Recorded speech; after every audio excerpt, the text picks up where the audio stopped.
सुबह सवेरे इजराइल ने ऑपरेशन राइजिंग लाइन के तहत ईरान के कई परमाणु और सैन्य केंद्रों पर हवाई हमले किए, जिनमें नटंजा, नाटांज, फोर्डो और इस्फहान शामिल थे। इन हमलों में सीनियर ईरानी जनरल और परमाणु वैज्ञानिक भी निशाना बने। इजरायली वायुसेना ने दावा किया कि शुरुआत में हवा में श्रेष्ठता हासिल कर ली गई। अरब न्यूज खौमतनान ईरान की जवाबी कार्रवाई। 8 जून ईरान ने मिसाइल और ड्रोन हमलों के जरिए तेल अवीव, हाइफा और पेटाह टिकवा सहित कई शहरों को निशाना बनाया गया।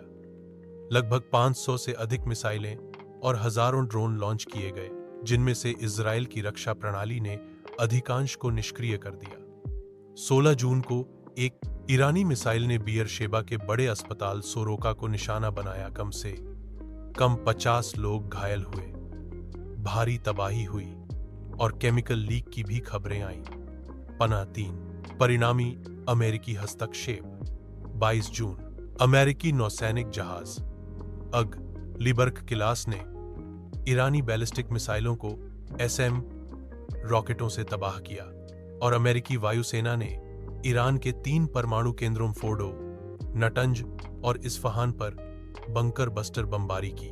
आभार 12 पर है तबाहकारी का मानवीय पहलुए। रानी शहरों में सबसे बुरी स्थिति रही। बिजली के ब्रेकडाउन, हवाई अलर्ट और भयानक विनाश की स्थिति रही। ईरानी अधिकारियों के अनुसार कम से कम 935 नागरिक मारे गए, 4146 घायल हुए, जबकि इजरायली अधिकारियों ने 29 लोगों की मौत की सूचना दी। रीज़र हालों की पुष्टि की। इजराइल में भी नागरिक तबाही, इमारतों को नुकसान, कई घायल और अस्पताल को निशाना बनाया गया है। Wikipedia org। सैन्य संतुलन और वैश्विक प्रभाव। इजराइल ने हवाई श्रेष्ठता पर जोर दिया। F-35 लड़ाकू विमानों और आधुनिक राडार के माध्यम से ईरान की रक्षा प्रणाली को बुरी तरह प्रभावित किया। अमेरिका के SM-3 मिसाइलों के इस्तेमाल से मध्य पूर्व में रक्षा स्थिति अब तक सबसे बेहतर रही, मगर अमेरिकी भंडार पर दबाव बढ़ गया। जंगबंदी और आइसवाइस। जून को वैश्विक दबाव और राष्ट्रपति ट्रंप की मध्यस्थता के परिणाम स्वरूप जंगबंदी हो गई। अमेरिका सख्ती से दोनों पक्षों को विराम पर रहने की ताकीद करता रहा। परिणाम व पृष्ठभूमि। उन्होंने योजनाबद्ध मिसाइल हमले किए, लेकिन हमलों में बड़े पैमाने पर तयशुदा लक्ष्यों को नुकसान पहुंचाने में नाकाम रहा।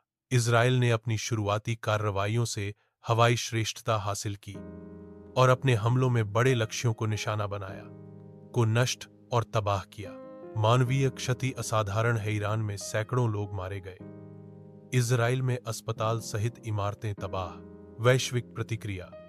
संयुक्त राष्ट्र, अमेरिका, यूरोपीय देशों और मध्य पूर्व की ताकतों ने युद्ध विराम की मांग की और जोर दिया, जबकि पाकिस्तान, रूस और चीन ने अमन अमल के लिए दबाव बढ़ाया।